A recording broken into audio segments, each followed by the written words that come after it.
দীপ ভাই গো, আমাকে ভয় দেখিও না, এমনিতে জমে যাচ্ছি। দীপ তরুর অগোচরে আরও একবার হেসে উঠল। একদিনে এতবার হাসা আগে হয়নি কখনো। পরে আর দুজনের মধ্যে কথা হয়নি। প্রায় 1 ঘন্টার মতো সেখানে কাটিয়ে 3টার দিকে পুনরায় গাড়িতে উঠল দুজন। বাড়ি ফিরতে ফিরতে 6টা বাজলো। তরু ঘুম ঘুম চোখে গিয়ে শুয়ে পড়ল। দীপ আরও কতক্ষণ স্টাডি পরে ঘুমোতে গেল। আর একদিন দরকার, তার মধ্যেই সমাধান পাওয়া যাবে। পরশু নিজের চূড়ান্ত সিদ্ধান্তে পৌঁছবে দীপ। এর আগে একবার তরুকে নিয়ে আবার এমপির বাড়ি যেতে হবে। কেসটা ততটাও জটিল নয়। যেহেতু এ যাত্রায় তরুর সাথে থাকতে চাইছে, তখন না হয় থাকুক। পরদিন আবারও কলেজ মিস দিল তরু। ঘুম থেকে উঠতে উঠতে বেলা হয়ে গেছে। বাড়ির সবাই জিজ্ঞেস করলেও তরু জবাব দেয়নি। সারাটা দিন মরার মতো লেপ্টে রইল বিছানায়। তার শখ আস্তে আস্তে মিটে যাচ্ছে নাকি? এত ক্লান্তি শরীরে দীপ সব সামলায় কি করে? রোবট নাকি? কোনো একটা দিন তাকে রেস্ট নিতে দেখা যায় না। বাড়িতে তো থাকেই না এক প্রকার, যেন কোনো টানি নেই তার। কাজ কাজ আর কাজ। দুপুরের দিকে দীপ কল দিল। তরু ফোন কানে নিয়ে অতি উৎসাহী কণ্ঠে বলল, বলো। বাইরে আয়, কোথায় যাবো আবার? লোকেশন পাঠাচ্ছি আমি।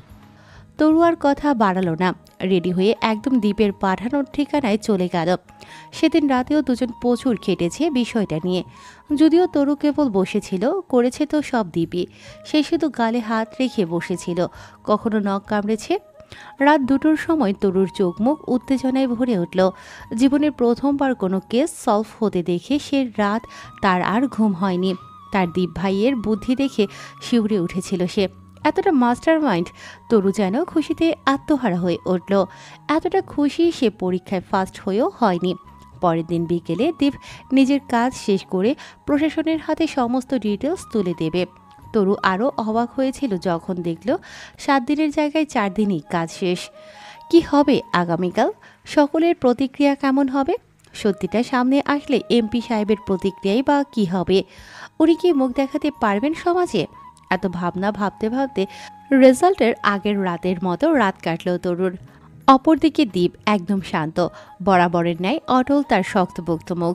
সেখানে কোনো উত্তেজনা নেই, নেই কোনো খুশির ছাপ। তরু আশ্চর্য হলো, অতীব আশ্চর্য। লোভ মানব জীবনের সব থেকে খারাপ জিনিস। পৃথিবীর বুকে বসবাস করা প্রত্যেকটা মানুষের আলাদা আলাদা লোভ রয়েছে। কারো টাকার, কারো ক্ষমতার, তো কারো অধিপত্যের। এত সব অন্যায় লোভে ফেসে যায় কেউ কেউ। নিজেদের মনোবাসনা পূরণ করতে কেউ কেউ অবৈধ পথ খুঁজে নেয়। তাদের অন্যায় লোভের শিকার হয়ে প্রাণ যায় কত মানুষের। তবে রিভেঞ্জ অফ নেচার বলেও একটা প্রবাদ বাক্য আছে। মানুষ খারাপ কাজ করে, কখনো পার পায় না। প্রকৃতি নিজেই তার প্রতিশোধ নিয়ে নেয়। সেদিন তরু নিজেও হতবাক হয়ে গিয়েছিল। শুধুমাত্র সম্পত্তির আশায় কেউ কাউকে খুন করতে পারে? সরাসরি খুন, তাও হাতের মুঠোয় নিয়ে। তরু সেসব টিভি সিরিয়ালে দেখেছে। তবে এই প্রথম বিস্ময়ে তার ঠোঁট ফাঁক হয়ে গিয়েছিল। নিজের হাতে মুখ চেপে রেখে সে যখন স্বাভাবিক দ্বীপকে দেখছিল, তখন তার চোয়াল আরও ঝুলে পড়েছিল। হয়তো প্রথম নতুন বলে। দীপ তো সেসবে কয়েক বছর ধরেই পরিচিত।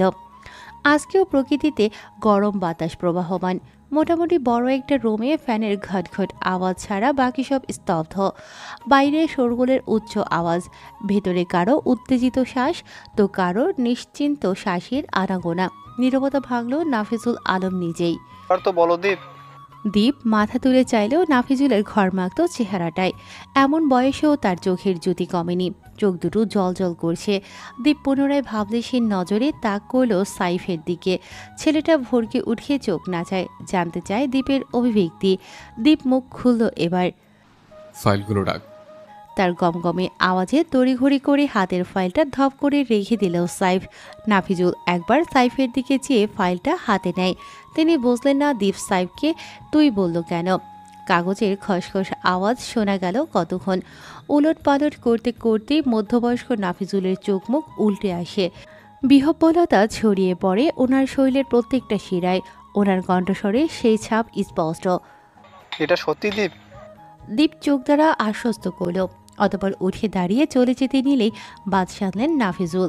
এই ছেলেটার নির্লিপ্ততায় অতিষ্ঠ তিনি।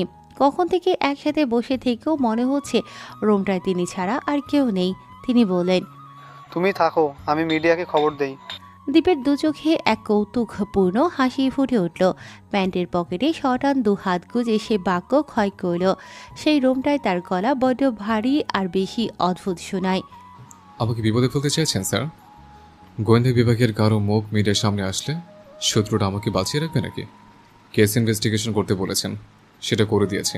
এবার আপনি সেটা মিডিয়ায় প্রবেশ করে অপরাধী ধরুন, নয়তো চিবিয়ে খেয়ে ফেলুন। I don't care. আমি যে প্রফেশনে আছি সেটুকু শেষ। নিজের নাম ভাঙিয়ে জনপ্রিয়তা করণের মতো ত্রিদীপ শেখ নয়। আমি জাস্ট আমার ডিউটি করেছি। যদিও এত ছোট কাজ আমার সাথে যায় না, এখান থেকে আরেকটা ক্লু পেয়েছে। এখন ওটা নিয়েই কাজ চলবে। বাই। দীপ আর দাঁড়ালো না। রুমটা পেরিয়ে দরজা খুলে বেশ শব্দ করেই হেঁটে চলে গেল সে। সেদিকে চেয়ে তপ্ত শ্বাস ফেললেন নাফিজুল। ব্যস্ত হাতে ল্যান্ডলাইন তুলে কল লাগালেন কোথাও। ওপাশ থেকে রিসিভ হতে প্রফেশনাল রাশভারী গলায় বললেন, কামরুল, মিডিয়াকে খবর দাও আর এমপির বাড়ি পুলিশ পাঠাও। আগে অ্যারেস্ট করে পরে আশাদের খুনির ব্যাপারটা মিডিয়াকে জানানো হবে। আগে বললে অপরাধী পালাতে পারে। অতপর চোখে মুখে সন্তুষ্টির হাসি ফুটিয়ে কল কাটলেন তিনি। সেদিন তরুকে নিয়ে যাওয়ার পরের দিন পুনরায় এমপি আর নাফিজুলের বাড়ি গিয়েছিল দীপ। সাথে ছিল বরাবরের মতো সাইফ। আশাদের বিষয়ে সব কিছু কালেক্ট করার পর দীপের সবার প্রথম চোখে পড়ল তার জন্ম নিবন্ধন সনদের ওপর। জন্ম নিবন্ধন সনদে প্রথমে মায়ের নাম দেয়া কেয়া তালুকদার, কিন্তু এসএসসি পরীক্ষার সময় সেই জায়গায় বসল আইরিন তালুকদারের নাম। প্রথম দফা খটকায় তাই দীপ একা দেখা করেছিল কবির তালুকদারের সাথে। তিনি জানান, আশাদ যখন ক্লাস 10-এ পড়ত তখন মারা যায় তার মা কেয়া, অর্থাৎ কবির তালুকদারের প্রথম স্ত্রী। মা বিয়োগে যখন উড়নচণ্ডী আশাদ তখন পুনরায় বিয়ে করেন কবির তালুকদার। আইরিন বেগমের আগের কোনো সন্তান ছিল না বিধায় যথেষ্ট আদর দিতেন তিনি আশাদকে। আশাদ নিজেও তাকেই মা হিসেবে মেনে নিয়েছে, তাই কাগজপত্রে মায়ের নামের আগে মৃত শব্দটা অপছন্দ করত আশাদ। কবির তালুকদার নিজে ক্ষমতার লোক হওয়ার খুব সহজেই মায়ের নামটা বদল করেছিলেন। ঘটনা ছোট, তাও এখানে কোনো ক্লুয়ের হদিশ নেই। এদিকে দীপকে সাহায্য করতে উঠে পড়ে লেগেছিল সাজ্জাদ। পিঙ্কির বাবাও রাজনৈতিক লোক। মেয়ের সাথে দিন দিন আশাদের এমন ব্যবহারে হয়তো তিনিই মেরেছেন তাকে। রাজনৈতিক ব্যাপার তো আছেই।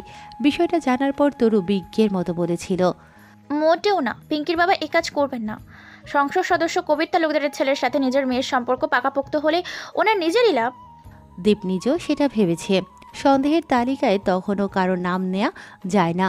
তবু সাজ্জাদের সামনে দীপ যখন কৌশলে বলেছিল আশাদের ফোনটা পাওয়া গেছে, শুনে তৎক্ষণাৎ সাজ্জাদ বলেছিল সেটা কিভাবে সম্ভব স্যার। পরপরই নিজের মুখে তালা ঝুলিয়েছিল সাজ্জাদ। দীপ তীক্ষ্ণ দৃষ্টিতে দেখেছিল সাজ্জাদ আর আইরিনের মুখের মিলটা। অনেকটাই মিলে যায় তাদের মুখ। মাত্র 2 বছর আগে স্বামীর সাথে ছলে বলে কৌশলে সাজ্জাদকে তার বিয়ে করেছিলেন আইরিন। সেদিন কবির তালুকদারের কাছে জামালপুর নিজেদের বাড়ি পাহারা দেয়া মহিলার কথায় কবির বলেছিলেন তাদের বাড়িটা যে মহিলা দেখাশোনা করে সে কথা বলতে পারে না, তাই তিনি দীপকে আগেই বলেছিলেন ইশারা ইঙ্গিতের মাধ্যমে দেখিয়ে কথা বলার জন্য। বিষয়টা সাইফ জানলেও তরু ছিল সম্পূর্ণ অজ্ঞাত। কিন্তু বাড়িতে ঢোকার সাথে সাথে যখন কাজের মহিলা সালাম দিয়েছিল ঠিক তখন দীপের ভ্রু জোড়ায় হাজার খানিক ভাঁজ পড়েছিল। যদিও সেটুকু তার সন্তর্পণে আড়াল করে নিয়েছে। তারপর সেই মহিলা আশাদের ঘর চিনতেও যখন ভুল করলেন তখন দীপের সন্দেহ আরও প্রগাঢ় হয়েছিল। আশাদের লাশের জায়গাটায় তেমন কিছুই পাওয়া যায়নি। বাড়িতে এসে তরু বলেছিল তার কবিতা বেগমের হাবভাব ঠিক লাগেনি। তরু ঘুমিয়ে পড়লে সে রাতে দীপ ঘুমোয়নি। যখন দেখল সাজ্জাদ, কবিতা আর আইরিনের কানেকশনটা সম্মুখ, ঠিক তখনই জটলা খুলে গিয়েছিল দীপের কাছে। তবুও আরেকটা পরীক্ষার জন্য সে তরুকে নিয়ে পরের দিন পুনরায় গিয়েছিল আশাদের বাড়ি। দীপের শেখানো অনুযায়ী চমৎকার অভিনয় করেছিল তরু। নিজের মায়ের একটা স্বর্ণের কানের দুল ছিল সেই অভিনয়ের মূল কাঠি। সেদিন তরু গিয়ে বসল আইরিনের কাছে, যিনি মোটামুটি একদম সুস্থ। কানের দুলটা দেখিয়ে তরু বলল, এটা কার কানের দুল আপনি জানেন আন্টি? আইরিন বড্ড ধুরন্ধর মহিলা। তিনি সপাটে বলে বসলেন। তার অভিনয়ের সামনে বসা দীপ তখনও সব সময়ের মতোই নির্লিপ্ত। তরু ঘুরিয়ে বেঁচিয়ে বলল, সে কি আন্টি, আমি তো এটা আপনার কাবারের সামনে পেলাম। তরুর কথায় আইরিনের চোখে মুখের দশা বেহাল দেখালো একটু। তিনি ইতস্তত করে বোধশক্তি হারালেন। আমি ভেবেছিলাম ডেড স্পটে পেয়েছো এটা। তাই না করলে তাই তো? কেন আন্টি? খুনটা আপনি না করলে এমন ভাবটা আপনি ভাবলেন কেন? আইরিন কথা ঘোরানোর আপ্রাণ চেষ্টা চালালো। ও আমার ছেলে, এ কথা বলো না। আর আমার এত এত দুলের মধ্যে ওটা যে আমার সেটা ভুলে গিয়েছিলাম। ওনার কথার মাঝখানে কথা কেড়ে নেয় তরু। কিন্তু দুলটা আশাদের ল্যাচের কাছেই পাওয়া গিয়েছে। আইরিন নিজের খেই হারালেন, নাজেহাল হয়ে উঠলেন নিজের হাঁটুর বয়সী এক মেয়ের কাছে। তবুও কবিতার কথা বলতে চাইলেন না। কিন্তু বাড়িতে থাকা মহিলাটা যে বলল তোমরা সেদিন কিছুই পাওনি। তরুর মাথাতেও ততক্ষণে সব সেট হয়ে গেছে। তার চোখ জোড়া গিয়ে আটকাল সামনে বসে থাকা দ্বীপের দিকে। দ্বীপ তার কথায় সন্তুষ্ট, সেটা মুখ দেখেই বোঝা যাচ্ছে।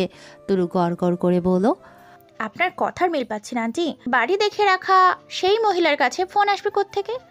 আপনি প্রথমে ভাবলেন দুলটা ওখানে পাওয়া গিয়েছে, তাই বললেন এটা আপনার না। পরে যখন আমি বললাম আমি কাবার্ডের সামনে পেয়েছি, আপনি বললেন এটা আপনার। অথচ এখন বলছেন আপনি জানেন আমরা কিছুই পাইনি। বাহ, ব্রিলিয়ান্ট আইরিন আন্টি। আইরিন বেগম যখন নিজের কথাতেই নিজে ফেঁসে গেলেন, তখন ওনার শরীরের কম্পমান স্পষ্ট।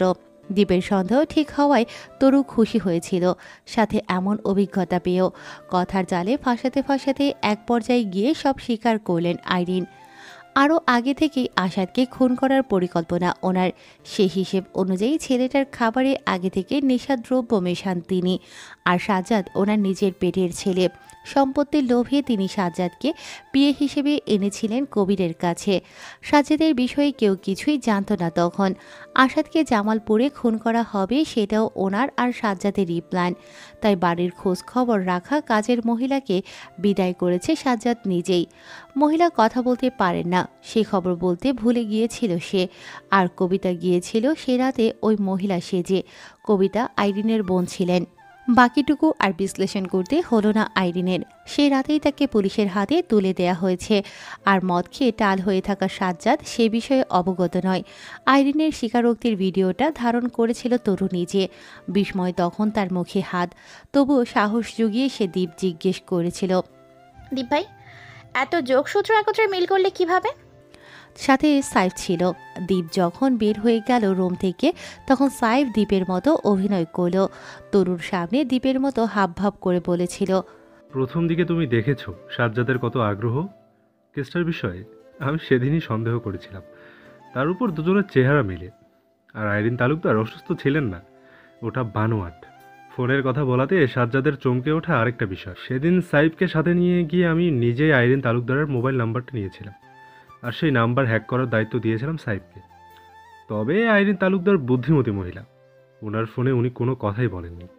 কিন্তু যখন জামালপুর গিয়ে কবিতা বেগমকে আশাদের ঘরের কথা বলেছিলাম, তিনি বাধ্য হয়ে দূরে গিয়ে ফোন দিয়েছিলেন আইরিন তালুকদারকে।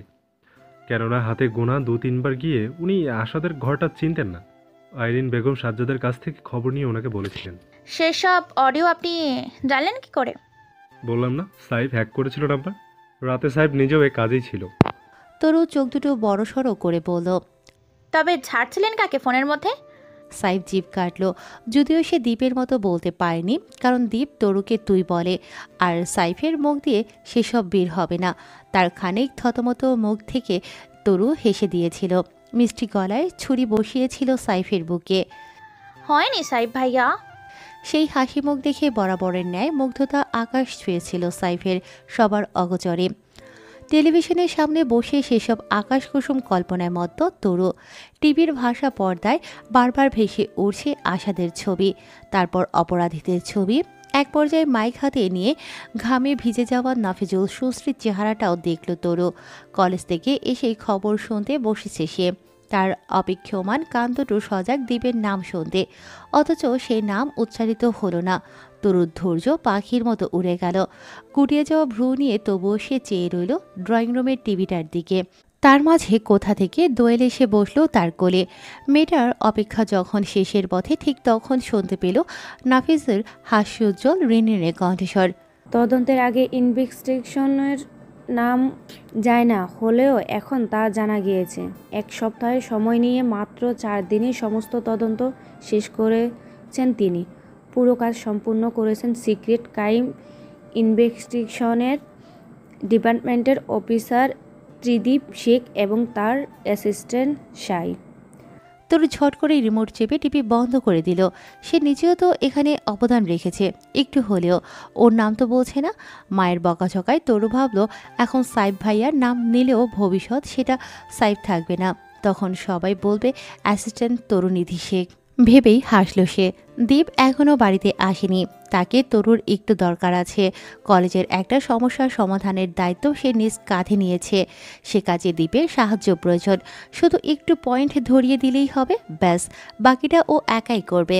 কাজ যতই ছোট হোক, বিন্দু বিন্দু থেকেই তো সিন্ধু হয়, তাই না? গতকালের কেস সম্পূর্ণ শেষ করে দীপ একটু বেরিয়েছিল। রাত করে ঘুমানোর দরুন সকালে তার উঠতেও দেরি হয়েছে। সারাদিন আর বাড়ি থেকে বের হয়নি সে। এখন সময়টা বিকেল। উত্তপ্ততা কমে বাতাবরণে হালকা বাতাস বহমান। শান্ত স্নিগ্ধ কোমল একটা আদুরে বিকাল। আজকের বিকাল দীপের কাছে অনন্যই লাগছে, ভিন্ন রকম কিছুটা। সে হাতে একটা বই নিয়ে গিয়ে ব্যালকনিতে বসল। কিছুটা দূরে একটা কাঁঠাল গাছ থেকে পাখির আওয়াজ ভাসে। দীপ আস্তে ধীরে বই খুলে দৃষ্টি রাখল পাতায়। তার পুরো ধ্যানজ্ঞান যখন বইয়ে, তখন দরজায় শব্দ শোনা গেল, হালকা শব্দ। শান্ত মস্তিষ্কের দীপ ধরে ফেলল সেই আগন্তুককে। বই বন্ধ করে চোখ দুটো বন্ধ করে রাখলো কয়েক সেকেন্ড। নুপুরের শব্দ। খানিক বাদে পুরোপুরি আশ্বস্ত হয়ে মুখ খুলল সে। এইভাবে উকি চুকি দিচ্ছিস কেন? তরুর মিনমিনে গলা। কফি খাবে দীপ ভাই? মেয়েটা নিজের দরকার পড়লে দীপকে মধুর স্বরে ডাকে, যেন এক রাজ্যের মায়াবী সে। গলায় মায়া ঢেলে টেনে টেনে ভাইয়া ডাকবে, যেন তার মতো বাচ্চাটি এই দুনিয়ায় কেউ নেই। দীপ বিরক্ত হলো কি না বোঝা গেল না। অবশ্য লোকটাকে দেখলে কিছু এমনিতেও বোঝা যায় না। সে কেবল আদেশ করল। আন। তরু দৌড়ে গিয়ে 5 মিনিটের মাথায় ফিরে আসলো। নুপুরের শব্দে দীপের বিরক্তি ভাব হুড়মুড় করে বাড়ল। কানের মধ্যে পোকারা কিলবিল শব্দের মতো শোনাচ্ছে তা। কফি নিয়ে সে তেতে উঠল একটু।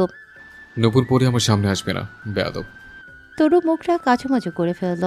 সবসময় ধমকাও কেন? দীপ কফিতে চুমুক দিয়ে ফের শান্ত হলো।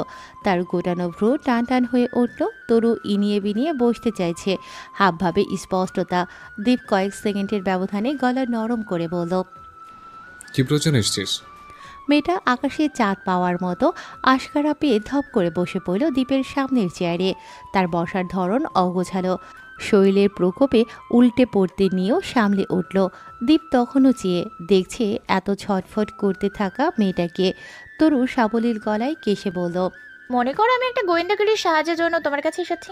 ভাবতে পারো আমি তোমার কাস্টমার। দীপ ভ্রু নাচায়। কাস্টমার? তরু ঝটপট মেকি হাসে। দীপের অসময়ে এক ভ্রু উঁচানো দেখলেই তার কলিজাটা ছলকে ওঠে। মনে হয় এই বুঝি সারা জীবনের রেকর্ড ভেঙে একটা চর সপাটে পড়ল তার ফর্সা গালটাই। গাল ফ্যাসফেসে হয়ে যায়। কি তীক্ষ্ণ দৃষ্টি! তরু কিছুক্ষণের জন্য নিজের ভাবনাকে দূরে ঠেলে দিল, বলল, আসল কথায় আসি ভাইয়া, হয়েছে কি জানো, আমাদের কলেজের না একটা স্যার আছেন, একদম ইয়াং, কি সুন্দর, মানে অনেক সুন্দর আর কি। তোমার মতো নয় কিন্তু, আর একটু হ্যাংলা পাতলা, বুঝলে?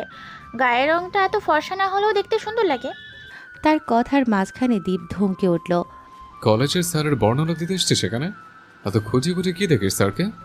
পরপর ভ্রু দুইয়ের মাঝে ভাঁজ ফেলে বলল। দীপের ধমকে একটু ভয় পেয়েও প্রকাশ করল না তরু। প্রকাশ করতে চাইছে না। বিচক্ষণ দীপ বুঝল কি, তরু রন্ধে রন্ধে সে চেনে জানে স্বভাব চরিত্র সব। ছোট থেকে চোখের সামনে বড় হয়েছে। দীপ কখনো পড়াশোনার জন্য দূরে যায়নি, ফলে তরুর থেকে দূরত্বে কখনোই থাকা হয়ে ওঠেনি। কত শত বায়না আবদার করতো ছোট সময়। বড় হওয়ার সাথে সাথে বাচ্চামো আবদারগুলো কমেছে খানিক। তার ধমক খেয়ে মেয়েটা যায় মনে মনে ভয় পেয়েছে, সেটাও বোধহয় টের পেল সে, তবে প্রকাশ করল না।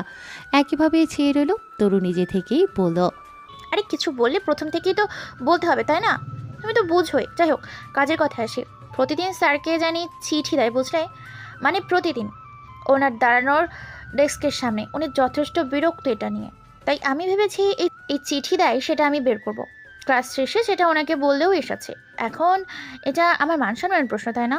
একটু হেল্প করো না ভাইয়া। তরুর অনর্গল পকড় পকড়ে দ্বীপের রাশভারী মুখটা আর একটু গম্ভীর হয়ে উঠল। ও সেভাবে পাল্টা প্রশ্ন ঝরে, তুই গিয়েছিস, তুই সলভ কর। আমার কাছে এসছিস কেন? তরুর তৎক্ষণাৎ জবাব দিয়ে এলো, একটু সাহায্যের জন্য, মানে একটা ক্লু বলে দাও কিভাবে ওই চিঠি দাদাকে ধরতে পারি। ভাইও এটুকু সাহায্য করাই যায়। কথাটা বলে তরু চাইলেও দ্বীপের দিকে, ভাবলো দ্বীপ এবার কিছু বলবে। দ্বীপ চোখ সরিয়ে নেয়, খানিক ভাবুক হয়ে প্রশ্ন করে। নিজের স্যার কি কেউ কখনো চিঠি দেয়? কিভাবে? আশ্চর্য মেয়ে লোক। তরু উৎফুল্ল হয়ে উঠল। আরে তুমি জানো না, এমন কোনো মেয়ে আদৌ আছে যে তার অবিবাহিত স্যারের প্রেমে পড়ে না? সবাই তো অবিবাহিত স্যারের প্রেমে পড়ে। পরে বুকে হাত দিয়ে বলল। একপাক্ষিক প্রেম, আহা, বুঝলে? দ্বীপ ওর দিকে আবারও তাকালো, শুধালো। তুইও পড়েছিলে, কলেজ গিয়ে প্রেম করা হচ্ছে? তরু একটুও ঘাবড়ালো না, হাসি মুখে স্বীকার করলো। সে তো পড়েছিলাম, আমি কি মেয়ে নই নাকি? কিন্তু সেটা প্রেম করা হলো নাকি? মানুষ জীবনে বহুবার প্রেমে পড়ে, তার চেয়েও বেশি প্রেমে পড়ে টিন এজদের সময়। কিন্তু প্রেমে পড়া আর কাউকে ভালোবাসা কিন্তু এক নয় দীপ ভাই। দ্বীপের কুঁচকে রাখা ভ্রু সমান হয়ে এলো, তার কণ্ঠ বড্ড শীতল। প্রেম ভালোবাসার পার্থক্য ভালোই বুঝিস। বুঝবো না? দেখো না, আমি তো কালকেও এই সিনিয়র ভাইকে দেখে প্রেমে পড়লাম। কি স্টাইল! থামে সে, বড় লম্বা করে শ্বাস টেনে বিলম্ব করে ডাকে। কিন্তু দীপ ভাই। দ্বীপের চোখে মুখে প্রশ্ন, কথা না বলেও বুঝলো তরুকে কথাটা সম্পূর্ণ করতে। তার চোখের ভাষা সহজ দেখালো। তরুর মনে তখন কৌতূহল, নতুন কিছু জানার আশাও হতে পারে। নীরব আর কোলাহলবিহীন এক শান্ত বিকেলে তরুর প্রশ্নে জানতে চাওয়ার আগ্রহ প্রবল। প্রেমে পড়ছি ভালো কথা, আমি কাউকে ভালোবেসেছি কিনা সেটা কি করে বুঝবো? সে বাগানের দিকটা চেয়েছিল, প্রশ্নটা করে মাথা ঘুরিয়ে চাইল দ্বীপের দিকে। তার দিকে চেয়ে দৃষ্টি সম্পূর্ণ স্বাভাবিক, মুখভঙ্গিমাও এক। তরুর উসখুস করা চাহনিতে তার গভীর দুই চোখ যেন মেপে নিচ্ছে তার জানতে চাওয়ার প্রবণতা কতটুকু, কৌতূহল কতটুকু। লোকটা কিভাবে তাকায় হঠাৎ হঠাৎ। তরুর আজকে প্রথমবার বড্ড অস্বস্তি হলো। সে ভাবল তেরা লোক জবাব দেবে না, আর বলবেই বাকি। দীপ্ত আর প্রেম ভালোবাসা নিয়ে পিএইচডি করেনি, অথচ তার ভাবনাকে ভুল প্রমাণিত করে দীপ শীতল গলায় উত্তর ছুড়ল। কারোর প্রতি বারবার প্রেমে পড়া ভালোবাসার নিদর্শন। তাই? কিন্তু আমি তো কারোর প্রতি একেবারে বেশি প্রেমে পড়ি না। কখনো ভালো লেগে গেলেও পরে নিজের কাছে নিজের পছন্দ নিয়ে কেমন জানি লাগে। জানো দীপ ভাই, এমন লাগে কেন? আবারও প্রশ্ন। দীপ বইটা খুলে সামনে রেখে নিরেট স্বরে হুকুম দিল। তোর বয়সটাই এমন, ঘরে যা। দীপের শীতল কণ্ঠ শুনে তরুর কি হলো কে জানে, যেভাবে এসেছিল সে সেভাবেই চলে গেল। তার পায়ের আওয়াজটা হাঁটার দরুন ক্ষীণ শোনালো। দীপ সেদিকে একবার চেয়ে চোখ ঘুরিয়ে নিল। সাদা ফর্সা পায়ে নূপুরগুলো চিকচিক করছে। তরুর মনোযোগ আপাতত অন্য কিছুতে নেই। আজকাল তার প্রেম ভালোবাসায় কৌতূহল জাগে প্রচুর। এই বিষয়ে কথা তুললে বাকি সব ভুলে যায় সে। অজানা অচেনা অনুভূতির সাথে তরু খুব করে পরিচিত হতে চায়। কাউকে ভালোবাসতে মন চায়, বারবার বেহায়ামন একজনের প্রেমে পড়তে চায়।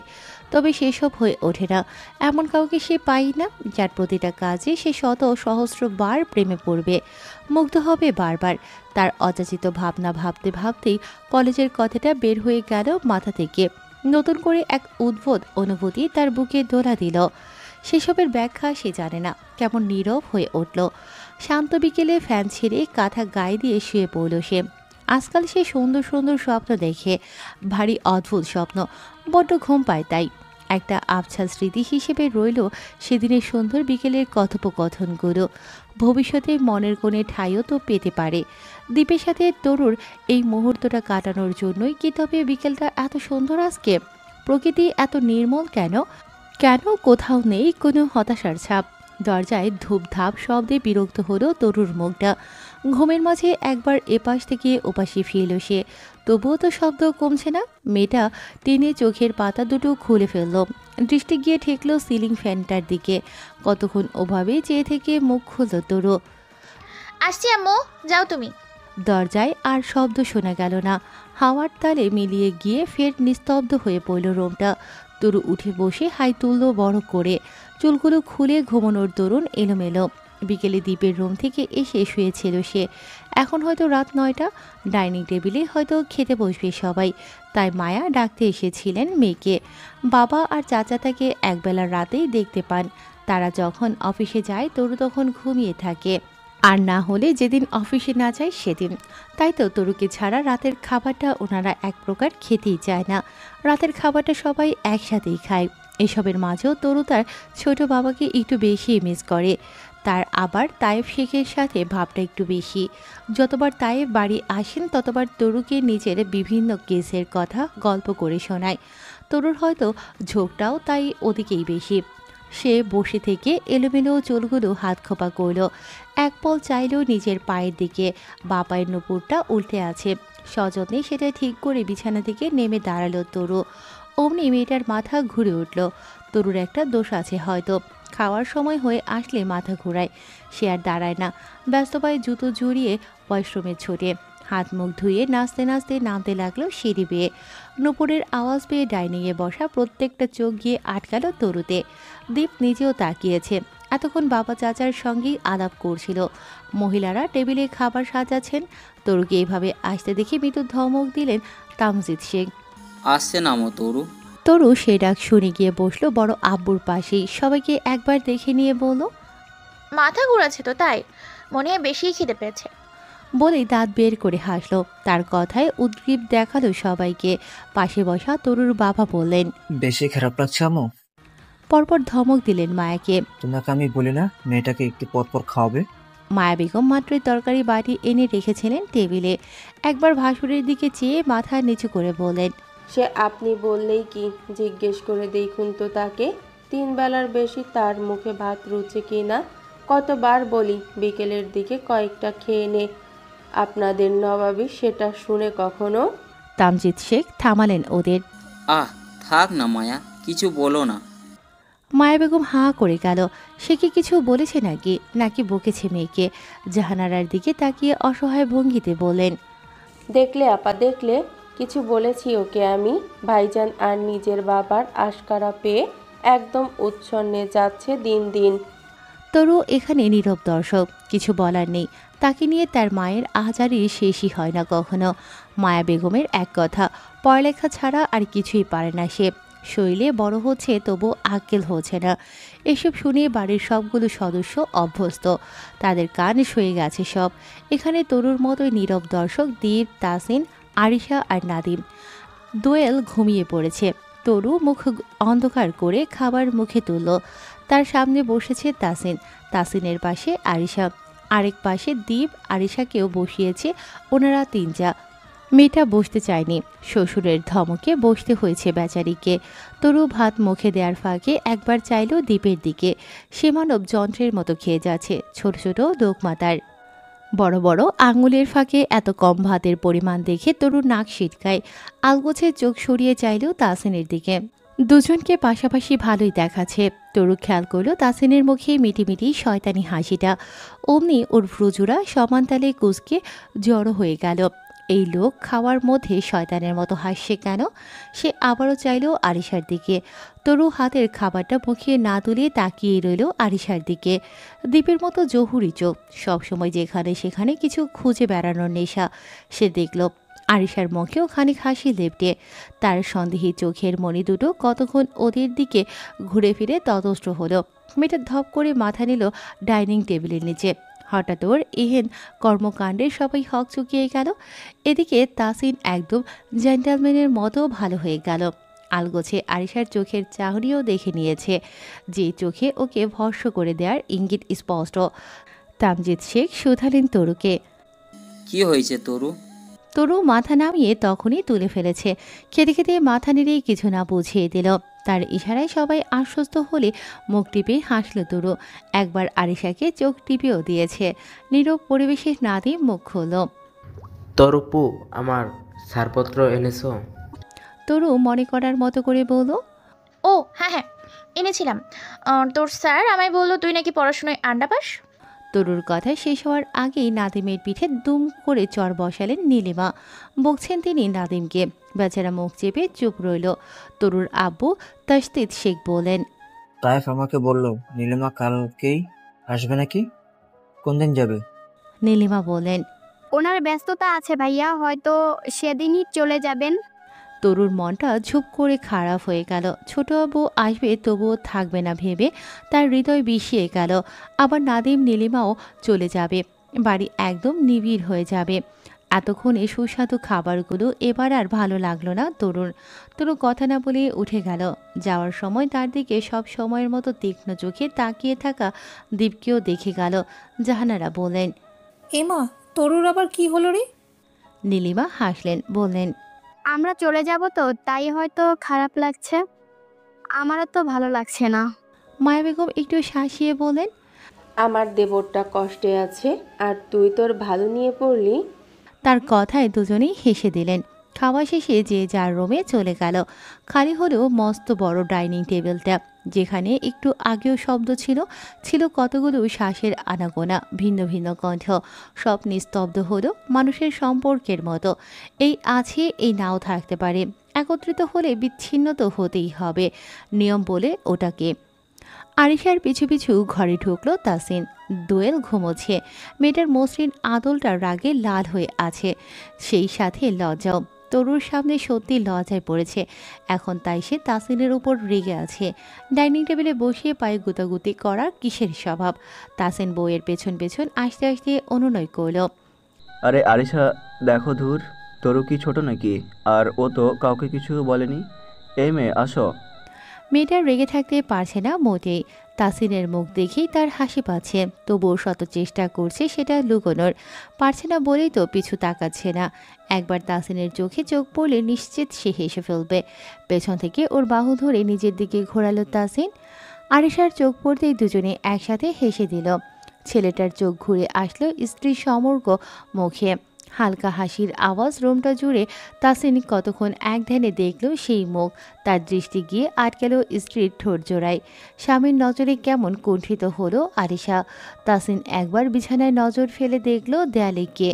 আরিশার লজ্জা আরও বাড়তেই নিজের অধর দিয়ে মেয়েটার ঠোঁট দুটো চেপে ধরল সে। লজ্জায় নুইয়ে গিয়ে তার টি শার্টে দু হাতে খামচে ধরল আরিশা। সেকেন্ড অতিবাহিত হতেই নুপুরের আওয়াজ পেল দুজনে। তাসিন তবুও সইল না, অথচ সেইক্ষণে মৃদু চিৎকার করে উঠল তরু, এই, আমি কিছু দেখিনি, আমি কিছু দেখিনি বলেই দু হাত চোখে চেপে ঘুরে দাঁড়ালো সে। দরজার মুখে অবস্থান তার। ছোট বোনের সামনে লজ্জায় তাসিন গিয়ে ঢুকলো ওয়াশরুমে। বউরা তার আজকে নিশ্চিত আরও খেপবে। এই তরুটা আসার আর সময় পেল না। আরিশা হতভম্ব হয়ে ডাকলো তরুকে, কোনো দরকার তরু? মেয়েটার মুখ দিয়ে কথা বের হচ্ছে না, যতটুকু পেরেছে জিভ টেনে হিসড়ে এনেছে। তরু একবার ঘুরে তাকিয়ে হড়বড় করে বলল, আরে দরজা দুটো লাগাবে নাকি তোমরা? অন্তত চাপিয়ে রাখতে। আমি ভাবলাম দাঁড়িয়ে নকল করছো, তোমরা দরজা না চাপালে না। বলে সে হাসতে হাসতে চলে গেল। আরিশার দৃষ্টি ছিল মেঝেতে। সে চোখ তুলে তাড়াতাড়ি গিয়ে শুয়ে পড়ল দোয়েলের পাশে। আসুক আজকে তাসিন। ইস, কি লজ্জা, কি লজ্জা। তরু নিজের রুমে ঢোকার আগে দেখল দীপের রুমের দরজা খোলা। তার রুমটা তাসিন আর দীপের রুমের মাঝখানে। সে আস্তে পায়ে পিলপিল করে এগিয়ে গেল দীপের রুমের দিকে, নুপুরের শব্দ যাতে না শোনা যায়। নুপুরগুলো তাকে তার ছোট আব্বু এনে দিয়েছিলেন সিলেট থেকে। প্রিয় মানুষের দেয়া উপহার তার একটু বেশি প্রিয়। সেগুলো সবসময় তার পায়ে দেখা যায়। মাঝে মধ্যে আবার হালকা শব্দের জন্য দীপের ধমকও খায় সে। তরু খরগোশের মতো মাথাটা উগিয়ে দিয়ে দেখল দীপ রুমে নেই, তবে ওয়াশরুম থেকে শব্দ আসে। সে স্বভাবসুলভ ঢুকল ঘরটায়। একবার আবারও মাথাটা উগিয়ে দিয়ে ছোট করে নজর রাখল ওয়াশরুমের দরজার দিকে। কতক্ষণ অযথাই হাঁটাহাঁটি করল পুরো রুম জুড়ে। সে এখানে কেন এসেছিল তা মনে নেই, তবে এতটুকু মনে আছে কিছু বলতেই এসেছিল। শেষে গিয়ে দাঁড়ালো দীপের ফোনটা রাখা টেবিলটার কাছে। প্রফেশনাল লাইফে দীপের আরেকটা ফোন আছে, তবে এটা পার্সোনাল। সে ফোনটা হাতে নিয়ে একটু খুঁটিয়ে খুঁটিয়ে দেখতে লাগলো। অন বাটন চেপে স্ক্রিনে আলো জ্বালালো। সেখানে ভাসলো দীপের বাইকে হেলান দিয়ে দাঁড়িয়ে থাকা একটা ছবি। শরীরে সব সময়ের মতো সাদা শার্ট আষ্টে জড়িয়ে আছে। বাহুর ফুলো ফুলো মাংসগুলো যেন শার্ট ভেদ করে বেরিয়ে আসতে চাইছে। ডান হাতের আঙুলগুলো থুতনিতে রাখা, কেমন মাদক চাহনি। কপালের উপর ছড়িয়ে গুটি কয়েক অগোছালো চুল, খাড়া নাক, শুভ্র গাল, গলার অ্যাডামস অ্যাপল। তরু একটা ছবির দিকেই চেয়ে রইল। আজকে প্রথম সে দীপের ছবি এভাবে দেখছে। এখানে কি? হঠাৎ পুরুষালী কণ্ঠে তরু চমকে উঠল, ভয়ার্ত চোখ ফেলল দীপের দিকে। ফোনটা যেন হাত থেকে পড়তে পড়তেও রক্ষা পায়। দীপ একদম ফ্রেশ হয়ে বের হয়েছে, হাতে এখনও শুভ্র তোয়ালে। এক পল নিজের ফোনটা তরুর হাতে দেখে ধীর সুস্থে সে গিয়ে বসল বিছানায়। তার খুরখার স্পষ্ট, গভীর দৃষ্টি তখন তরুতেই আবদ্ধ।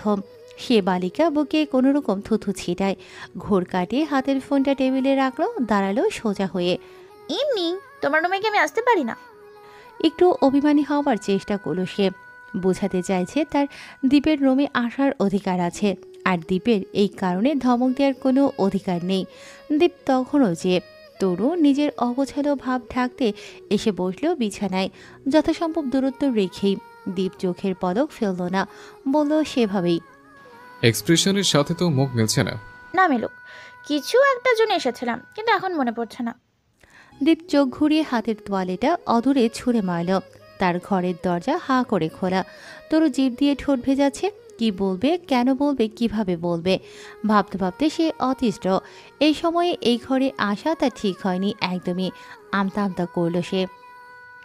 আমি যাই। হ্যাঁ। দীপ ঘাড় ঘুরিয়ে আবারও চাইল তরুর দিকে, শান্ত অথচ শয়তানি চাহনি। সে চাহনিতে কোনো জড়তা নেই, অস্বস্তি নেই, স্বাভাবিক তবু অস্বাভাবিক। তরু একটু হকচকিয়ে উঠলেও সামলে নিয়েছে। সে বুঝে পায় না দীপ এভাবে কেন তাকায় এত জোহরের দৃষ্টিতে। সে জানে না হয়তো এতে তরুর অস্বস্তি হয়। তরু চাইলেও দীপের দিকে এভাবে তাকাতে পারে না। কথা বলার সময় তার স্বভাবসুলভ যতটুকু তাকানো হয়, অথচ দীপ সেই সময়টুকুতেও তরুর দিকে তাকায় না। যতক্ষণ তরু কথা বলে ততক্ষণ সে অন্যদিকে চেয়ে থাকে। তরুর কথা শেষ হতেই নিক্ষেপ করে এমন চাহনি, কতক্ষণ অযথাই তাকিয়ে থেকে পরে মুখ দিয়ে শব্দ বের করে। কিন্তু তখন তরু আবার চোখ নামিয়ে নেয়। নিজে কথা বলার সময় দীপ অন্যদিকে চেয়ে থাকে বলে সে অনায়াসেই কথা বলতে পারে।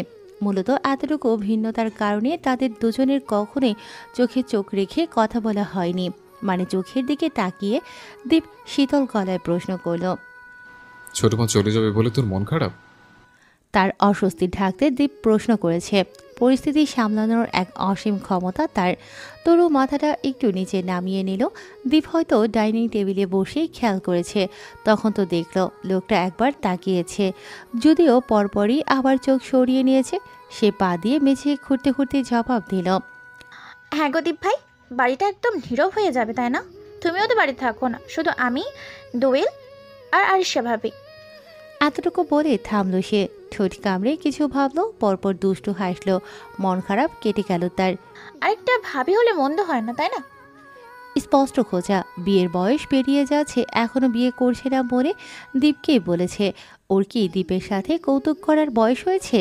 আদৌ জানি দীপ তার কতটা বড়? তার এমন কথাগুলো দীপের উপর কোনো প্রভাবই ফেলে না, জানে না বোধ হয়। দীপ মাথা দোলালো, ভীষণ বুঝদারের মতো বলল, তোকে একটা ভরা বাড়ি দেখি বিয়ে দিলেও তো মন্দ হয় না, তাই না? তরুর মুখটা ফাটা বেলুনের মতো চুপসে গেল। তার উত্তেজনায় একদম পানি ঢেলে দিল লোকটা। সে দাঁত কিরমির করে তাকালো দীপের দিকে, ভ্রু দুটোকে কুঁচকে বলল, আমাকে বাড়ি থেকে বের করার এত তাড়া? আমি এই বাড়ি থেকে যাবই না, প্রয়োজন বলে আজীবন এখানেই থাকবো, আন্ডারস্ট্যান্ড? দীপ একটু অবাক হলো, তবুও তার রেশ ফুটল না তার চোখে মুখে। মনে হচ্ছে এসবে সে অভ্যস্ত। উঠে ফোন হাতে নিতে নিতে বলল, কথা শেষ, জাস্ট গেট আউট। এভাবে যখন তখন রুমে আসবি না, মনে থাকবে? যা, দূর হ, আপদ। তরু উঠতে উঠতে ঠোঁট উল্টালো, যাচ্ছি তো, 100 বার আসবো। তোমার টাকায় বানানো নাকি? অযথাই ধমকাবে। আর একবার থেকে কিছু বললে না, আব্বু বড় আব্বুর কাছে বিচার দিব। তারা তোর আব্বু, বড় আব্বু লাগে, আর আমার বুঝির শ্বশুর, চাচা শ্বশুর লাগে। কার ভয় দেখাস তুই আমাকে? তরু আর কথা বলল না, কি বলবে সেটাই খুঁজে পেল না। যদিও কথাটা দীপ এমনি এমনি বলেছে। যাওয়ার সময় ঠাস করে দরজাটা লাগিয়ে গেল।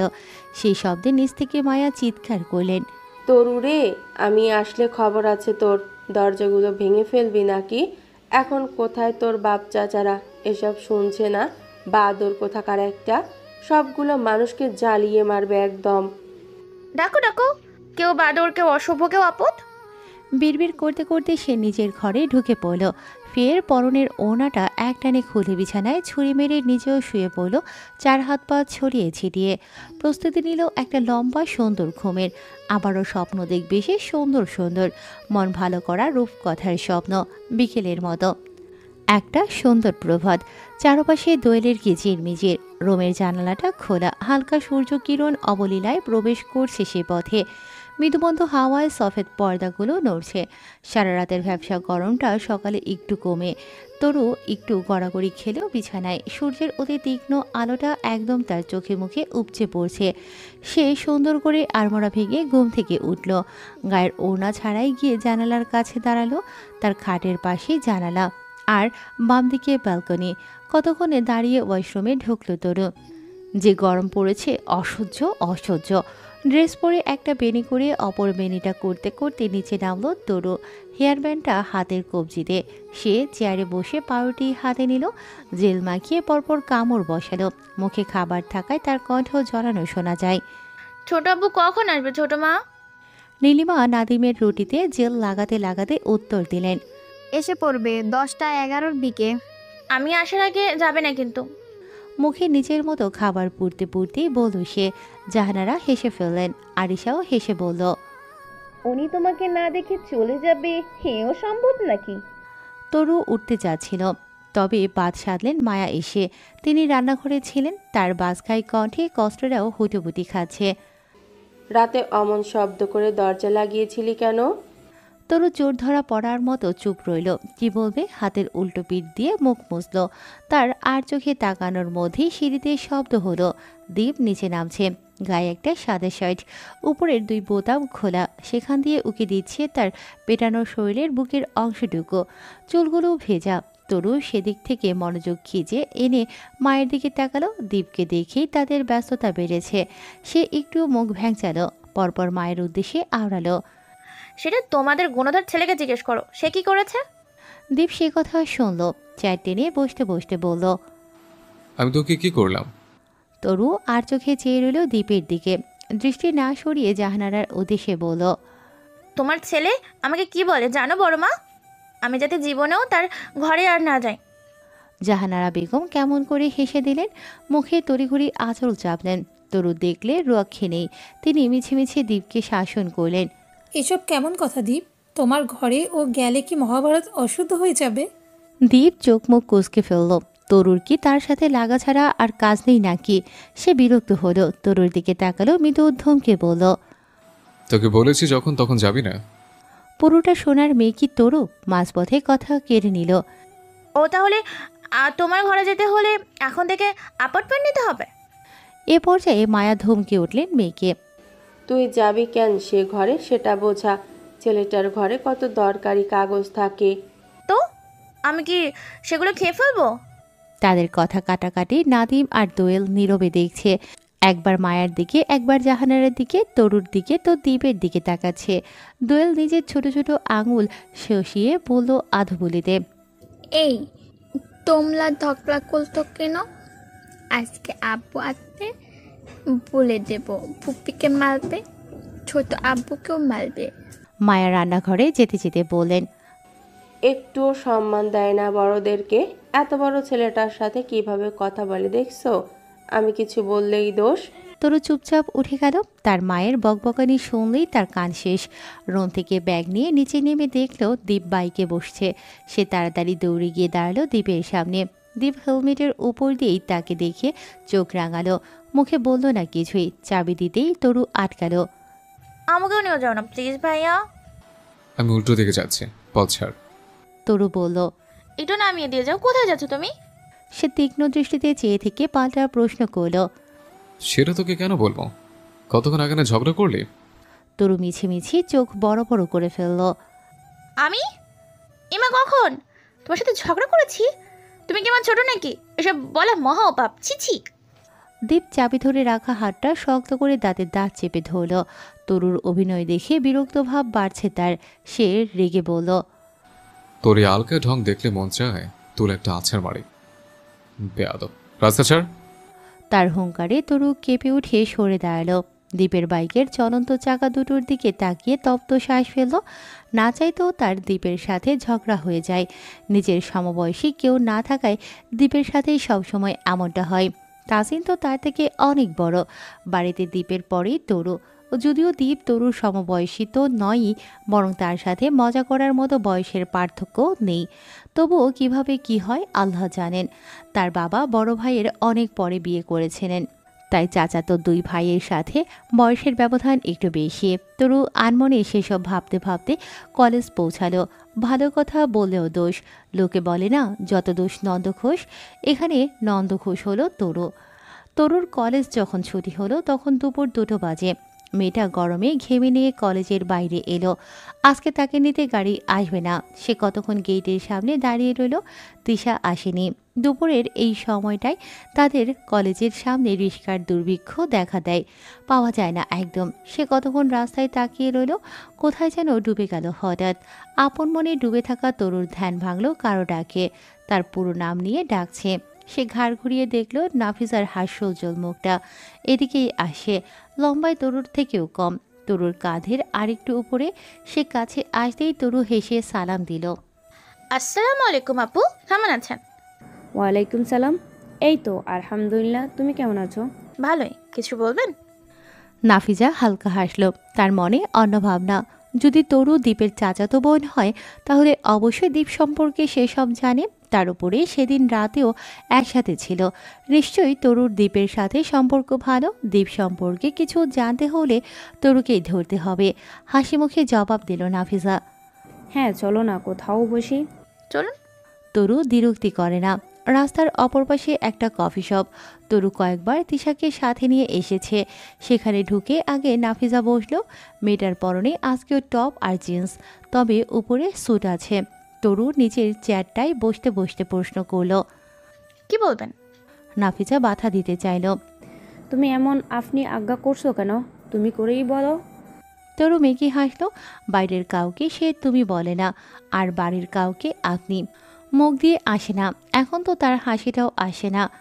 না না থাক, আপনিই ঠিক আছে। কিছু বললে রাত্রে বলুন আপু, আমাকে বাড়ি যেতে হবে। আমার ছোট আব্বু আসবে আজকে। কোথায় থাকে তোমার ছোট আব্বু? সিলেটে আছেন পোস্টিংয়ের কারণে, উনি পুলিশ অফিসার। নাফিজা আর না ঘেটে বলল, তোমার ভাইয়া মানে ত্রিদীপ, উনি মনে হয় রিলেশনে আছে, তাই না? এই ঘাপলা তো তরু প্রথমেই টের পেয়েছে। মেয়ে হয়ে মেয়েদের দৃষ্টি বুঝবে না এটাও সম্ভব। সেদিনের দৃষ্টি তো তার মুখস্থ হয়ে গেছে। বাপ বেটি মিলে লেগেছে দ্বীপের পেছনে। তরু দৃষ্টি সংকুচিত করে চাইল নাফিজার মুখটায়। লম্বায় না মিললেও সুন্দর আছে, কথাবার্তাও কি মিষ্টি। আবার চাকরিও করছে, দ্বীপের জন্য পারফেক্ট হবে। বয়সটাও বোধ হয় ঠিক। সে মিটিমিটি হেসে বলল, মাত্র 2 দিনেই পছন্দ হয়ে গেল। বলেই ভ্রু নাচানো, একদম দ্বীপের মতো। দ্বীপের অসময়ে ভ্রু নাচানো এমন হয়। তরু বোধ হয় জানে না। তার মিটিমিটি হাসি দেখে নাফিজা একটু লজ্জা পেল। পছন্দ হয়েছে আবার কি? সে প্রেমে পড়েছে? কি দারুণ ব্যক্তিত্ব! সেদিনই তো মন হারালো সে। নাফিজা হাউদাস করল মনে মনে। আরও আগে কেন দেখল না সে দ্বীপকে? পছন্দ হতে আর প্রেমে পড়তে 2 দিন নয় 2 মিনিটই যথেষ্ট। কি ভাবছেন? আনমনে থাকা নাফিজা জবাব দিল, হ্যাঁ না কিছু না। তরু আবারও হেসে ফেলল। ভালোই ফেসেছেন। দীপ ভাইয়া প্রেম করবে এই কথা স্বয়ং সে নিজে এসে বললেও আমি বিশ্বাস করব না। বাই দ্য ওয়ে, আপনাকে আমার ভাবি হিসেবে দারুণ লেগেছে। আসি হ্যাঁ। নাফিজা আরও কিছু বলতে চাইল, কিন্তু তরু আবারও বলল, আমি বড় মাকে দীপ ভাইয়ের বিয়ের জন্য রাজি করিয়ে নিয়ে আগে বলবো তোমার বৌমা পেয়ে গিয়েছে। একটু থেমে বলল, আপনার পড়াশোনা শেষ আপু? নাফিজা বলল, সামনের বছর শেষ হবে। আসলে জার্নালিজম ভালো লাগে, তাই আব্বু নিজের পরিচয় দেখে আমাকে নিয়েছে। আমি তেমন একটা কাজ এখনই করি না, ওই একটু একটু। তরু উঠে দাঁড়িয়ে বলল, আচ্ছা আসি। নাফিজাও হেসে বিদায় দিল। এমন একজনের অর্ধাঙ্গিনী হওয়াও তো সৌভাগ্যের। ভাবতে ভাবতে নাফিজার চোখে মুখে খেলে গেল মুগ্ধতার হাসি। সে তরুর যাওয়ার পথে চেয়ে রইল। তরু নিশ্চয়ই বাবা চাচাদের থেকে এত লম্বা হওয়ার বৈশিষ্ট্য পেয়েছে। সুন্দরও বটে। সে নিজেও সুন্দর। প্রথম দিন দ্বীপের সাথে এমন একটা চিকন সিমসাম দেহ দেখে নাফিজা কি না কি ভেবে বসেছিল।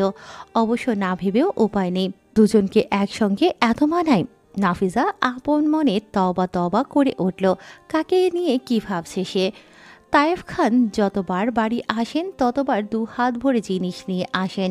সবার জন্যই, বাদ যায় না বাড়ির একটা মানুষও। সবারটা সবাইকে বুঝিয়ে দিয়ে ঘরে যান তিনি। এই তো এখন তিনি ড্রয়িং রুমে বসে, ওনার সামনে দোয়েল নিজের জন্য আনা খেলনা নিয়ে খেলছে। গৃহিণীরা ব্যস্ত খাবার সাজাতে। একটু পর বড় দুজনও চলে আসবে। আজকে সন্ধ্যাতেই চলে যাবেন তিনি। ভদ্রলোক একটু পর পর দরজায় তাকাচ্ছেন। তরুটা এখনো আসে না কেন? একটা মাত্র মেয়ে, তার বিয়ের আগে জন্ম তরুর। তার সাথে ভাবটাও বেশি। তিনি তরুর জন্য কয়েকটা ড্রেস আর দুমুঠো চুড়ি এনেছেন, সাদা আর কালো। তরুর পছন্দের 2টি রং, হয়তো কালো রংটা একটু বেশি পছন্দের। সেগুলো টেবিলে রেখেই এখনো বসে তিনি। ওনারা তাকিয়ে থাকার মধ্যেই তরু ঢুকলো। মেয়েটার সামনে দুপাশে 2টো বড় বড় বেনি গাঁথা। জুতো খোলায় মনোযোগী তরু তখনও তাকে দেখেনি, অথচ তায়েব খান উৎসুক হয়ে বসে। তিনি জানেন তরু দেখলেই এসে ঝাঁপিয়ে পড়বে। জুতোগুলো খুলে তরু ঘরের দিকে চাইল। অমনি মেয়েটার দৃষ্টি বদলে যায়, হৃদয় পুলকিত হয়। এতদিন পর নিজের এত প্রিয় আর এত পছন্দের লোকটাকে দেখে তার চোখ চিকচিক করে ওঠে। দৌড়ে গিয়ে ঝাঁপিয়ে পড়ে তায়েফের বুকে। সন্দেহ ঠিক হওয়ায় তায়েফ খান হেসে মেয়ের মাথায় হাত বুলিয়ে বলেন, কেমন আছেন আম্মাজান? খুব ভালো। তুমি কেমন আছো ছোট আব্বু? তাকে ছেড়ে তরু সোফায় বসলো। মেয়েটার চোখের কোণে জল, চোখ ছলছল করছে। তাদের তো কথাই শেষ হয় না। কত কথা বলল দুজন। এক ফাঁকে তায়েফ শেখ বললেন, আপনি আগের থেকে আরো শুকিয়ে গেছেন আম্মা। তরু হেসে বলল, ছোট ছেলেটার চিন্তায় আজ এই অবস্থা। তায়েব শেখ হেসে দিলেন। আরও কতক্ষণ কথাবার্তা শেষে তরু উপরে গেল। একদম গোসল সেরে ফ্রেশ হয়ে নিচে নেমে দেখল সবাই উপস্থিত। একদম কানায় কানায় ভর্তি হলো ডাইনিং টেবিল। সে ছোট আব্বুর পাশে গিয়ে বসল। তায়েব বললেন, দীপ কোথায় বড় ভাবি? জাহানারা দেবরের পাতে তরকারি তুলে দিতে দিতে জবাব দিলেন, জানি না তো, ছেলেটা এত ব্যস্ত থাকে বাড়ির দিকে একদমই খেয়াল নেই। তরু মনোযোগ দিয়ে কথাটা শুনল। কিছুক্ষণ ভাবল, এটা একদম মোক্ষম সুযোগ। এই বাউন্ডুলেকে ঠিক করতে হলে বিয়ে করাতে হবে। বাকিদের কথা তার কানে গেল না। সে আচমকা বলে বসল, ভাইকে বিয়ে করিয়ে দাও। সাথে সাথে প্রত্যেকটা দৃষ্টি আশ্রে পড়ল তরুর সুশ্রী চেহারায়। মেয়েটা হকচকিয়ে উঠল। কি এমন বলল সে? এই অস্বস্তি থেকে তাকে বাঁচালেন তামজিদ শেখ। তিনি একটু চুপ থাকলেন, তরুর দিকে সোজাসুজি চোখে তাকালেন। তার কথাটা মনে নিয়ে বললেন, তা একদম ঠিক বলেছ। আচ্ছা, আর কয়েকবার তারা পাসলে ভেবে দেখা যাবে। তরু হাফ ছাড়ল। ভেবেছিল তার মা হলেও একটা ধমক অবশ্যই দেবেন। সেসব না হয় সে আর কথা বলল না। তবে তারা 3 ভাই অনেক কথাই বলছেন। সন্ধ্যায় তায়েফ যাওয়ার সময় তরুর মন খারাপ দেখে বললেন, পরীক্ষার পর ওখানে যাবেন না আম্মা? আপনাকে নিয়ে চা বাগান দেখাবো, ঠিক আছে? একটুও মন খুলে কথা বলতে পারেনি তরু। এতদিন পর দেখা হলো, তবুও সে মাথা দোলায়। আচ্ছা। বড় দুজা নীলিমাকে খাবার দিয়ে দিলেন। এতটা পথে যদি খিদে পায়, তায়েব দীপকে কল দিয়ে সে জানিয়েছে কোনো একটা কাজে আটকে গেছে, আসতে পারবে না। তরু মুখ ভেঙচি কেটে উপরে উঠল। এতদিন পর নিজের চাচা বাড়ি এসেছে, তবুও দেখা করতে পারল না। এতই কাজ। সে গিয়ে পড়তে বসল। 2 দিনের পড়া একদমই শেষ করতে হবে। টেস্ট পরীক্ষার মাত্র 26 দিন বাকি, তাই চাপটাও একটু বেশি। সে ভাবল আজকে সারা রাত পড়বে। এমনিতেও কালকে শুক্রবার, সারা রাত পড়ে শেষের দিকে ঘুমোলে দিনে ঘুমটা পুষিয়ে নেবে। মায়া আবার শুক্রবারে তরুকে জাগান না, তাই চিন্তা নেই। প্রথমে তার জন্য আনা ড্রেসগুলো আলমারিতে রেখে চুড়িগুলো সাজিয়ে রেখে পড়তে বসলো। নিখুঁত মনোযোগে পুরোপুরি ডুবলো সাদা কালোর পৃষ্ঠার ভিতর। তখন বোধহয় রাত্রি 2:30। বাইরে ঘুটঘুটে অন্ধকার। আজকেও জাগ্রত রয়েছে তরু। নিরিবিলি ঝুমঝুমে রাত। সে পড়া শেষ করে একটু আগেই উঠেছে। শুয়ে একটু ফোনটা হাতে নিয়েছিল। এত রাত হয়ে গেছে বোঝা গেল না মোটেই। এই আরেক নেশা। ফোন হাতে নিলে দিন দুনিয়ার খবর তো থাকেই না, সাথে সময়ের হিসেবও থাকে না। দৃষ্টি তার ফোনের স্ক্রিনে। খানিক মনোযোগীও বটে। ব্যস্ত হাতে নিউজফিড স্ক্রল করছে। খুঁটিয়ে খুঁটিয়ে দেখছে এক একটা পোস্ট। চোখ ঝিমঝিম করলেও ফোন রাখল না। সে সময় নিচ থেকে অতি ক্ষীণ একটা শব্দ এসে বাড়ি খেল কর্ণকুহরে। তরু একটু হকচকিয়ে উঠেই ফোনে সময় দেখল। এ বাবা, এত রাত হয়ে গেল। শব্দটা দরজা খোলার মনে হচ্ছে। সে হাতের ফোন রেখে চুলগুলো খোপা করে ওড়না জড়ালো গাত্রে। পরপর বিছানা থেকে নেমে এলো। দীপ রাতে বাড়ি ফেরেনি, ঢাকার বাইরে নাকি কোথাও গিয়েছে। তার কাছে এক্সট্রা চাবি আছে, হয়তো দীপই এসেছে। সিঁড়ি বেয়ে উপরে উঠলে প্রথমেই দীপের রুম, পরে তরুর, আর তরুর পাশেরটা তাসিনের। বাকিরা নিচের রুমগুলোতেই থাকেন। এতটুকু পথ মারিয়ে তরু সিঁড়ির মুখে দাঁড়াতেই দেখল দীপ উপরে উঠছে। সে ওখানেই ঠায় দাঁড়িয়ে রইল। দীপ কেমন হেলে দুলে আসে, তরুর সন্দেহ হলো খানিক। দীপ ভাই আবার ড্রিঙ্ক করেনি তো? দীপ নিজস্ব ভঙ্গিতে খটখট শব্দ তুলে সিঁড়ি বেয়ে উপরে উঠল। ডান হাতটা বাঁ হাতের বাহুতে চেপে ধরা। সে তরুকে তোয়াক্কা না করে রুমে ঢুকতে গেল। তার আগেই সরু চোখে চেয়ে থাকা তরু কিছু দেখে চিৎকার করে উঠল। রক্ত? কি হয়েছে তোমার ভাইয়া? দীপ কোনোমতে মুখটা ঘুরিয়ে মৃদু ধমক দিল। বোকা, চিৎকার করিস না, সবে উঠে যাবে। তরু মুখে হাত চেপে ধরল। আবছা আলোয় দীপের বাহুতে হওয়া ক্ষতটা স্পষ্ট, এজন্যই হাতে ধরে রেখেছে। সে রক্ত দেখতে পারে না, মাথা ঘোরায়, হাঁসফাঁস লাগে। দীপ রুমে ঢোকার সাথে সাথেই তরু ঢুকলো। সে বিছানায় বসতেই তরু লাইট জ্বালালো। পেছনে ঘুরতেই আরও কয়েক দফা অবাক হলো, সাথে শরীরটাও কাঁপছে। কোথায় কেটেছে কে জানে। সাদা শার্টটা পর্যন্ত ছেঁড়া, সারা বাহু রক্তে রাঙানো। তরু নিজের পাগুলো অদৃশ্য শক্তিতে চালিয়ে গিয়ে দীপের পাশে দাঁড়ালো। ডান বাহুটায় নিজের হাত রেখে কেঁদেই ফেলল এক প্রকার। কিভাবে হলো? আল্লাহ, কত রক্ত পড়ছে, দাঁড়াও বড় মাকে ডেকে আনি। বলতে বলতেই চোখ মুছে ছুটতে চাইল। ব্যস্ত দেহটাকে উদ্দেশ্য করে দীপ বাক্য ক্ষয় করল। ডাকিস না, আম্মু এখন অযথায় কাঁদবে। পারলে ফার্স্ট এড বক্স আন। আনছি আনছি। তরু গিয়ে দীপের পাশে বসলো। আর কথা বাড়ালো না, বাড়াতে মন টানছে না। রক্ত দেখি তার ভেতরে কেমন জানি লাগছে। দীপ শার্টটা খুলে ফেলল। তেষ্টা ভাবে কাটা একটা দাগ, বেশ বড়ই, গভীর নয় বিধায় সেলাই লাগবে না। সে আগে তুলো দিয়ে রক্ত পরিষ্কার করলো। দীপ চোখ মুখ কুঁচকে বন্ধ করে রেখেছে। তরুর চোখের পাতা শিরশির করছে, কান্না পাচ্ছে। বাড়ির কাউকে আঘাত পেতে দেখলেই তার কান্না পায়। এখন কাঁদলে নিশ্চিত দীপ একটা ধমক দেবে। সে রক্ত পরিষ্কার করে কাপা হাতে মলম ছোঁয়াতেই দীপ দাঁত কপাটি চেপে ধরল। আসতে দে না ভাই, ইস শালার। পরক্ষণেই মুখ সামলে নিল। তরু কিছুই বলল না, একবার মুখ খিচিয়ে নিয়ে স্বাভাবিক হলো। নিশ্চয় জ্বলছে, সে তো রোবট নয় যে ব্যথা পাবে না। তরু আস্তে আস্তে ফু দিয়ে ব্যান্ডেজ করে দিল। দীপ চোখ খুলল। ব্যথা সহনশীল হলে তাকালো তরুর দিকে, বলল কেমন করে, এত রাতে তুই সজাগ কেন? কণ্ঠটা দুর্বল শোনায় একটু। দীপের এই কণ্ঠস্বরের সাথে তরু পরিচিত নয়। তার মন আনচান, দেহ কম্পিত, ভেতরের সব কিছু অগোছালো হয়ে যাচ্ছে। সে কাপা কণ্ঠে আওড়ালো, কিভাবে পেলে? কে? হাতের ব্যথা। তোর জেনে কাজ নেই, এবার ঘরে যা। শেষের কথাটা দীপ একটু নরম স্বরে বলল। তরু গেল না, প্রশ্ন করল, কেন ডক্টরের কাছে গেলে না? কত রক্ত গেল? দীপ হাতটা ধরেই উঠে দাঁড়ালো। অসাড় হয়ে আছে তার পিঠ তরুর দিকে।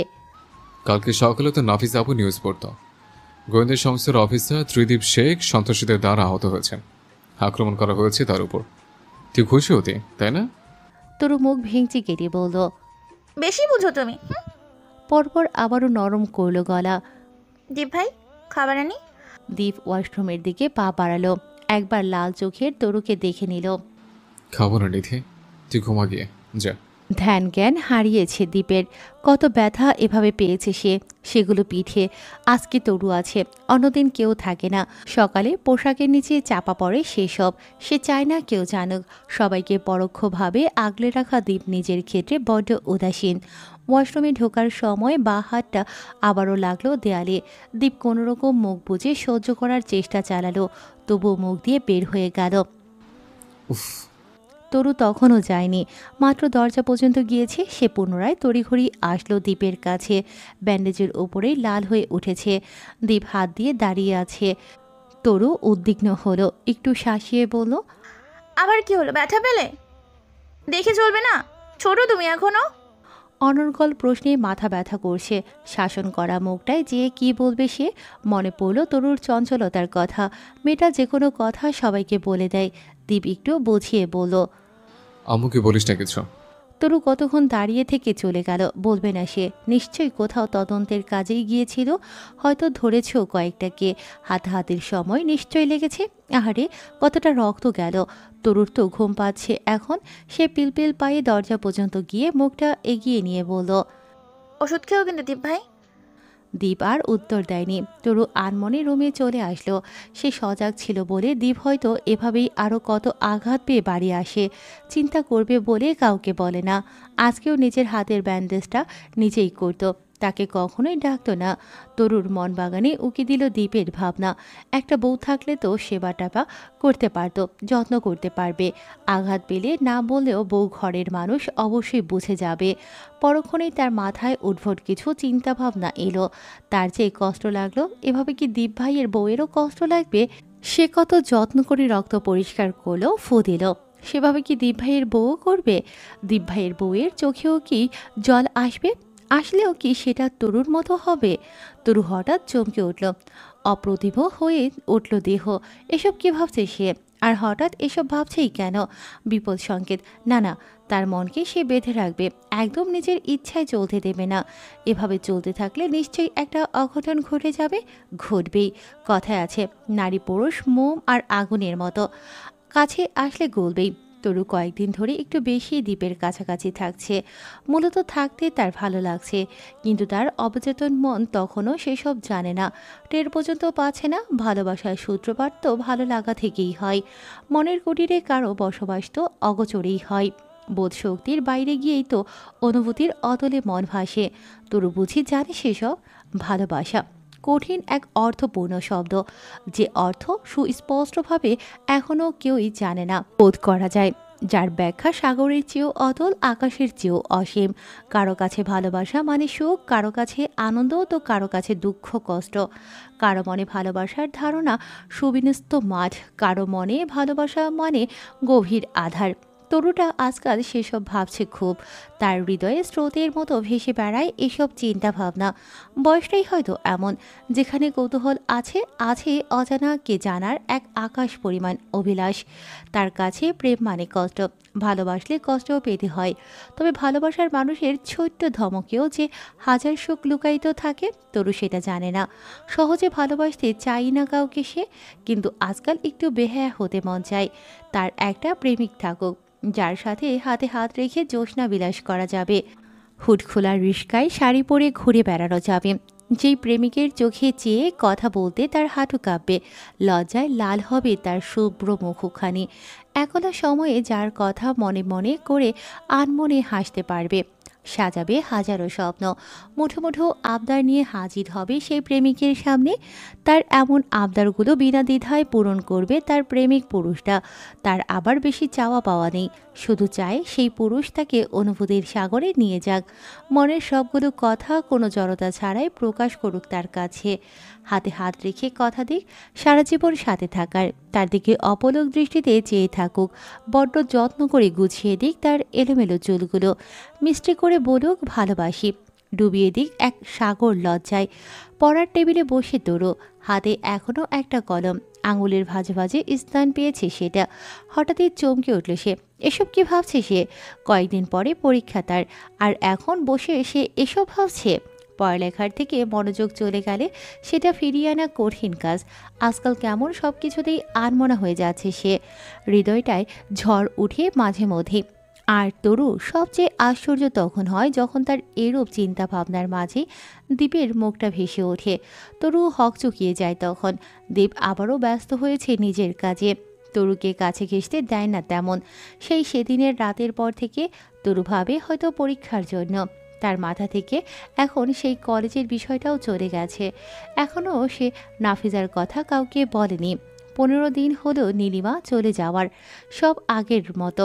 শুধু তরুটা আর আগের মতো থাকতে পারছে না। মনের প্রতি কারো কন্ট্রোল কিভাবে থাকে? ওটা তো মুক্ত পাখি, কিভাবে বালিকার অনুমতি ছাড়াই নিয়ন্ত্রণ হারাচ্ছে? চিন্তায় মশগুল তরুর ডাক এলো নিচ থেকে, মায়ার গলা। তরু, নিচে আয় একটু। হাতের কলম রেখে উঠে দাঁড়ালো সে। এভাবে ডাকার কি মানে? অনীহা সমেত নিচে নামলো তরু, ঝরা গলায় বলল, এইভাবে ডাকছো কেন আম্মু, কি হয়েছে? মায়া এসে মেয়ের কাছে ঘেঁষে দাঁড়ালেন, মাথায় হাত বুলিয়ে আদুরে গলায় বললেন, একটু মোড়ের দোকানটায় যা তো মা। সন্ধ্যা হয়ে গেছে, এখন আমি দোকানে যাব কেন? তার গলায় হক চকানো ভাব। এমন সময় দোকানে কেন? মায়া বেগম রয়ে শুয়ে বললেন, দোয়েল জেদ ধরেছে নুডলস খাবে, আর দেখ কদিন আগেই শেষ হলো। মেয়েটা কাঁদছে, বাড়িতে পুরুষ কেউ নেই, নিজের এলাকায় তো, কে যাবে বল তো? যা না একটু তুই। তরুর কেমন মায়া লাগলো। একটু বাইরে থেকে হেঁটে আসলে এখন ভালো লাগবে। সে বিরক্তি না করে উপরে উঠে এলো, ভালো একটা ওড়না নিয়ে মাথায় জড়ালো, হাতের কবজি পর্যন্ত ঢেকে গেল তাতে। সন্ধ্যার পর একলা বাহিরে যাবে বলেই এই অবস্থা তার। সে মাকে বলে বের হলো, আপাতত 2 প্যাকেট নিলেই চলবে, পরে তাসিন আনবে না হয়। বাড়ি থেকে 4-5 মিনিটের পর পরিচিত দোকান। তরু ধীরে সুস্থে হেঁটে গেল। আজকাল দ্বীপের বাড়ি আসার কোনো সঠিক সময় নেই, অবশ্য আগেও ছিল না। ভিন্ন সে, অদ্ভুত তার চলন বলন। তবে এখন রুটিনটা একটু বেশি অগোছালো হয়ে গেছে। গরমে ঘেমে নিয়ে বাইক চালাচ্ছে সে। হাওয়ার সাথে তাল মিলিয়ে সে কখন ঘামগুলো শরীরেই শুষে গেছে। মাথায় আজকে হেলমেট নেই, তার অগোছালো চুলগুলো বাতাসের তালে মৃদুমন্দ উড়ছে। বাইকের স্পিড নিতান্তই কম এখন। বাড়ির সামনের সীমানায় গিয়ে একটু আস্তেই চালানো উচিত। দ্বীপ দূর থেকে চোখ কুচকালো খানিকটা। সাদা কামিজের ভেতরে একটা লম্বা ছিমছাম দেহ, আবৃত ওনাটা হাঁটুর নিচ পর্যন্ত। দূর থেকেই সে মানবীকে চিনতে বেগ পেতে হলো না দ্বীপের। এটা তরু, কিন্তু এখন এখানে কি করছে? চারপাশ এখনো সম্পূর্ণ অন্ধকার হয়নি। দ্বীপ গিয়ে থামলো তরুর পেছনে। হঠাৎ পেছনে শব্দ শুনে তড়িঘড়ি মাথা ঘোরালো তরু। সময় ব্যয় না করে ধাতস্থ হয়ে শুধালো, তুমি এখানে কেন? দ্বীপের ভরাট কণ্ঠের গম্ভীর গলা শুনে হকচকালো তরু। রেগে আছে নাকি লোকটা? সে সন্ধ্যার পর বের হলো বলে। তরু হাতের টাকাটা দোকানদারকে দিয়ে দ্বীপের সামনে এসে দাঁড়ালো। দ্বীপ এক দৃষ্টিতে তার দিকে চেয়ে চোখে মুখে জিজ্ঞাসা, দোকানে কাজ ছিল একটু। দ্বীপ আর চোখে তরুর হাতটায় তাকালো। দ্বিতীয়বার প্রশ্নই করল না আর। বাইক স্টার্ট দিতে গিয়ে তরুকে তাড়া দিল। তাড়াতাড়ি যা। তরু মিনমিন করে গলা ভেজালো, তুমি যাবে না ভাইয়া? কথা বলার সময় দ্বীপের দিকে খুব কম তাকানো হয়। দ্বীপ চেয়ে থাকলে তাকাই না একদম। এদিক সেদিক তাকিয়ে প্রশ্ন করে। প্রশ্ন করার পর আর চোখে তাকায় তার দিকে। দ্বীপ শ্বাস ঝেড়ে বলল, বাড়ি যাবো না তো কোথায় যাব? তোর পেছনে আছে, সামনে হাট। তরু পিছু ফিরে হাঁটতে লাগলো। দ্বীপ আর বাইকে চলল না, হেঁটে হেঁটে যেতে লাগলো তরুর সাথে। আবছা গধূলিতে তারা দুজন হাঁটছে। দৃশ্যটা অপরূপ। দ্বীপ তরুর দিকে এক দৃষ্টিতে নিবিড়ভাবে তাকিয়ে রইল। মেয়েটার সাদা ওড়নার নিচ দিয়েই চুলের কয়েকটা অংশ দেখা যাচ্ছে। বেনি করা হয়তো, চুলগুলো হাঁটুর সমান। কি আস্তে চলার ধরন, মেয়ে হিসেবে লম্বা বলা যায়। পায়ের জুতো জোড়াতেও তাকালো সে। দৃষ্টি সরিয়ে অদূরে তাকিয়ে গমগমে গলায় বলল, আজকাল তোর দেখাই পাওয়া যায় না। নীরব নিস্তব্ধ পরিবেশে দ্বীপের গমগমে গলায় তরু শিউরে উঠল। নিজে থেকে কথা বলছে ভেবে সে মাথা ঘোরালো। চোখ ছোট করে নিজেও বলল, নিজেই তো বলেছে দূরে থাকতে, ভুলে গেলে? তার গলার স্বর শুনে দ্বীপ কথা বলল না। মনের গহীন কোণে উকিঝুঁকি দিল গুটি কয়েক আশঙ্কাজনক প্রশ্ন। সেদিন রাত থেকেই উত্তর দিল। ভুলিনি। তরু মুখ ভেঙচি কাটল। দ্বীপের শরীর থেকে কেমন একটা আজব গন্ধ ভাসে। পারফিউমের সাথে শরীরের ঘাম মিলেমিশে একাকার। গন্ধটা ঠিক কেমন সেটা ঠাওর করা যাচ্ছে না। সে সামনে থেকে পেছনে আসলো দুপা। দ্বীপের পাশাপাশি লম্বা করে দম টেনে ভেতরে নিল উটকো গন্ধটাকে। সেভাবেই হাঁটতে লাগলো। কি হয়েছে দ্বীপের? তাকে যেন আজকাল সহ্যই করতে পারে না লোকটা। কেন? তরু একঘেয়ামি করল। দূরে থাকতে বলেছো কেন? উত্তর দাও। দ্বীপ তাকে দেখে নিয়ে আবারও মুখ ঘুরিয়ে নিল। বিড়বিড় করে উচ্চারণ করল, একটা ভয়ঙ্কর ঘূর্ণিঝড় দিয়ে আসছে। কি বললে? বাড়ির প্রত্যেকটা মানুষকে এভাবে জ্বালাস নাকি শুধু আমাকে? প্রসঙ্গ বদলালো সে। তরু স্বীকারোক্তি দিল, সবাইকে জ্বালাই, একটু আধটু জ্বালাতন সহ্য করতে হয়। আমি ছোট না? আমি সহ্য করি না বলছিস? তরু গা ছাড়া ভাব করে শুধালো, বড় ভাই যখন একটু সহ্য করতে হবে, তাই না অফিসার? দ্বীপ আর জবাব দিল না। কথা এমনিতেই বেশি হয়ে গেছে। গেট পেরোতে গিয়ে কি যেন ভাবলো সে। বাইকটা রেখে এসেও দেখলো তরু দাঁড়িয়ে। তার জন্যই হয়তো একসাথে বাড়ি ঢুকলো দুজন। দ্বীপের পরনেও সাদা শার্ট, তার বেশিরভাগ পোশাকই সাদা, আর তরুর কালো। দরজার অভিমুখটা রান্নাঘর থেকে দেখা যায়। আরিশা সেখানেই ছিল, দৃষ্টি দরজার দিকেই। জাহানারা চুলোর কাছে, মায়া হয়তো রোমে। আরিশার চোখে ভাসল দুটি অবয়ব, একটা সুন্দরী নারীর আর একটা সুদর্শন পুরুষের। দুজনের গায়ে শুভ্র আবরণ। একটা খাটখুট্টা মানবের পাশে ছোট্টখাট্ট তরু, লম্বা হয়েও দ্বীপের বুকের কিছুটা উপরে তরুর মাথা, কাঁধ ছুঁই ছুঁই। দৃশ্যটায় আরিশা হঠাৎ কেমন আবেশে ডুবল। দুজনকে কি সুন্দর মানাচ্ছে সে আগে পিছিয়ে ভাবল না। শাশুড়ির কাছে গেল, ফিসফিসিয়ে ডাকল, মা। জাহানারা জবাব দিলেন, বলো। আরিশা বলল, ডাইনিং রুমে দেখুন। তার কথায় জাহানারা উকি দিলেন সেখানে। তরু আর দীপকে দেখা যাচ্ছে, দুজন ঢুকছে। ভিন্ন কিছু ধরা পড়ল না ওনার চোখে। আরিশা নিজেই আবারও বলল, দুজনকে কি সুন্দর মানাচ্ছে, তাই না? জাহানারা চমকে উঠে তাকালেন আরিশার দিকে। তিনি বোঝেননি, ভ্রু দুটি কুঁচকে বললেন, মানিয়েছে বলতে? বলতে বলতেই তার গুটানো ভ্রু দুটো সোজা হয়ে গেল। কিছু বুঝতে পারার মতো অবাক চোখে তাকিয়ে রইল বউয়ের মুখের দিকে। আরিশা চোখ ফিরিয়ে মিটিমিটি হাসল। শাশুড়িকে তাকিয়ে থাকতে দেখে বলল, তরুকে দীপ ছাড়া কেউই এত ভালো করে সামলাতে পারবে না। আর মা, আপনিও তো দেখেছেন তরুটা কেমন ঝগড়া করে দীপের সাথে। দীপ ভাইয়া তো তরু ছাড়া আর কারোর সাথেই তো কথা বলে না, কিন্তু। জাহানারা হেসেই ফেললেন। থামো, এবার থামো, এও সম্ভব? আল্লাহ! শাশুড়ি বৌমার এমন মুহূর্তে এসে তরু বাগড়া দিল। কি সুন্দর একটা দৃশ্য। আজকাল এমন সম্পর্ক হয় নাকি শাশুড়ি বউয়ের মাঝে? সে আগ বাড়িয়ে বলল, কি হচ্ছে ভাবি, আমাকেও বলো। জাহানারা হেসে অন্যদিকে ফিরলেন। আরিশা বলল, কিছু না গো আপু মনি। বলেই তরুর গাল টানল। তরু হাতের প্যাকেটগুলো রেখে হাসতে হাসতে চলে গেল। ছটফটে ভাবদার। দীপ সিঁড়ি দিয়ে ফোন ঘাঁটতে ঘাঁটতে যাচ্ছে। সে যাওয়ার সময় একটা মৃদুর ধাক্কা খেলো তার সঙ্গে। দীপ প্রথম জ্বলন্ত চোখে তাকিয়েও পরে চোখ শীতল করল। মেয়েটা বাহু ডোলে বোকার মতো হেসে চলে যেতে নিল। সে সিঁড়িটায় পা রাখতেই দীপ আলগোছে তরুর হাতের কবজিটা টেনে ধরল। তরু থেমে দাঁড়ায়, জিজ্ঞাসু দৃষ্টিতে চায় কাঠখোট্টা পুরুষটার দিকে। হতভম্ব ভাব তার মুখটাই। নিজের হাতের দিকে তাকালো, এত কোমল করে ধরেছে দীপ। হাত থেকে দৃষ্টি সরিয়ে দীপের চোখের কালো গভীর চোখে তাকালো ফের। সে চোখ সম্পূর্ণ উপেক্ষা করল দীপ। দুর্বোধ্য গলায় চোখে চোখ রেখে আওড়ালো, এত ছটফটে থাকার অভিনয় করিস, ক্লান্ত লাগে না তোর? বলেই যেভাবে ধরেছিল সেভাবেই হাত ছেড়ে দিল। ডিঙিয়ে চলে গেল। তরু বোকার মতো চুপটি করে থেকে কিছু বুঝতে পারল হয়তো। নিজের হাতটা বুকের কাছে নিয়ে আসলো। পেছন থেকে দীপকে উদ্দেশ্য করে বলল, ছোট থাকা ভালো, ছটফটে থাকা আরো বেশিই ভালো। আমি তোমার মতো রোবট নাকি? বাড়িতে আরো ছেলে আছে, মেয়ে তো আমি একাই। এখনোই এত গম্ভীর হয়ে গেলে সবাই খারাপ লাগবে, বুঝলে? পরপরই মিইয়ে যাওয়া গলায় বলল, এগুলো মেয়েকে উচ্ছ্বাসিত রাখতে, বাড়িতে প্রাণ খোলা রাখতে ছটফটে থাকার অভিনয় সই। তাদের হাসি মুখ আমার হাজারো ভালো লাগার কারণ। দীপ শোনেনি, তার শুনতে হবেও না। চিনে সে তরুকে। মেয়েটা মোটেই ততটা উচ্ছৃঙ্খল নয় যতটা দেখায়। এসএসসি পরীক্ষা দেয়া একটা মেয়ে ছোট নয়, এটাও সে জানে। মেয়েরা স্কুল বেরোনোর আগে যথেষ্ট ম্যাচিউর হয়। তরুও হয়েছে সে বাড়িতে একা একটা মেয়ে। বাবা চাচাদের যাতে মনে না হয় তরু বড় হয়েছে। বাড়ি নির্জীব হয়েছে বাড়ির মানুষগুলোর সাথে, তাই আজও বাচ্চম অভিনয় তার। বোঝে সবাই, বলে না। প্রত্যেকটা মানুষের চোখে মুখে আজকাল দুশ্চিন্তা দেখা যায়। বাড়ি থেকে মেয়েকে বিদায় দিতে হবে দীপও ভেবেছে, তাই আজকাল তরুকে আটকাতে চাইছে না সে। দেখা যাক তরুর অনুভূতি কতদূর এগোয়, দ্বীপ পর্যন্ত সেই জল পৌঁছতে পারে কিনা।